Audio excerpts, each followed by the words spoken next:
வேதாரண்யம் தொகுதியை இந்த முறை வென்றெடுக்க வேண்டும் என நிர்வாகிகளுக்கு முதலமைச்சர் மு.க.ஸ்டாலின் உத்தரவிட்டிருக்கிறார். அது குறித்த ஒரு அண்மை செய்தியை தற்போது பார்த்து வருகிறோம். வேதாரண்யம் தொகுதியை இந்த முறை வென்றெடுக்க வேண்டும் என நிர்வாகிகளுக்கு முதலமைச்சர் மு.க.ஸ்டாலின் உத்தரவிட்டிருக்கிறார். மேலும் விவரங்களோடு இணைகிறார் செய்தியாளர் பாரிகார்த்திக். வணக்கம் பாரிகார்த்திக், விவரங்கள். வணக்கம். தமிழ்நாடு முதலமைச்சரும் திமுக தலைவருமான திரு மு.க.ஸ்டாலின் அவர்கள் தலைமையில் தற்போது 2026 சட்டமன்ற தேர்தலுக்காக திமுக சார்பில் தங்களுடைய பணிகளை முன்னெடுக்கும் பொருட்டு உடன்பிறப்பே வா என்ற தலைப்பின் கீழ் முதலமைச்சர்கள் 1-to-1 நிர்வாகிகளை சந்தித்து வருகிறார். ஒரு தொகுதியில் கிட்டத்தட்ட மண்டல பொறுப்பாளர், அமைச்சர் மற்றும் ஒன்றிய மற்றும் பகுதி கழக செயலர்களை சராசரியாக ஒரு தொகுதிக்கு 10 பேர் வீதம் முதலமைச்சர்கள் தனித்தனியே சந்தித்து வருகிறார்.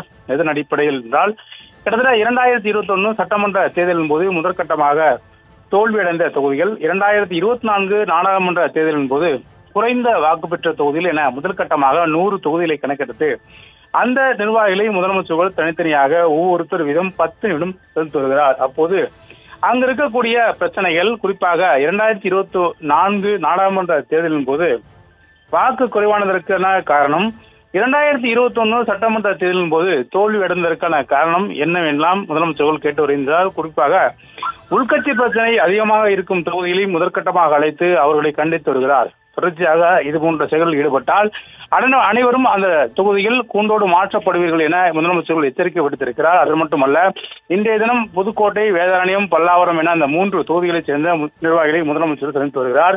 புதுக்கோட்டையும் பல்லாவரமும் திமுக கைவசம் இருந்தாலும் கூட வேதாரண்யம் கடந்த 2021 திமுக தோல்வியடைந்த தொகுதியில் ஒன்றாக இருக்கிறது. எனவே இந்த முறை கண்டிப்பாக வெற்றி பெற வேண்டும் என முதலமைச்சர்கள் உத்தரவிட்டிருக்கிறார்.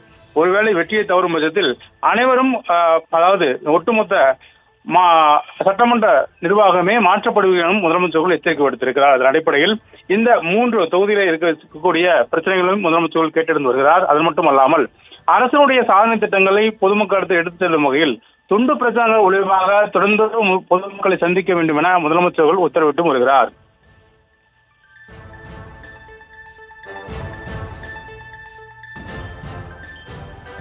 விவரங்களுக்கு நன்றி பாரிகார்த்திக்.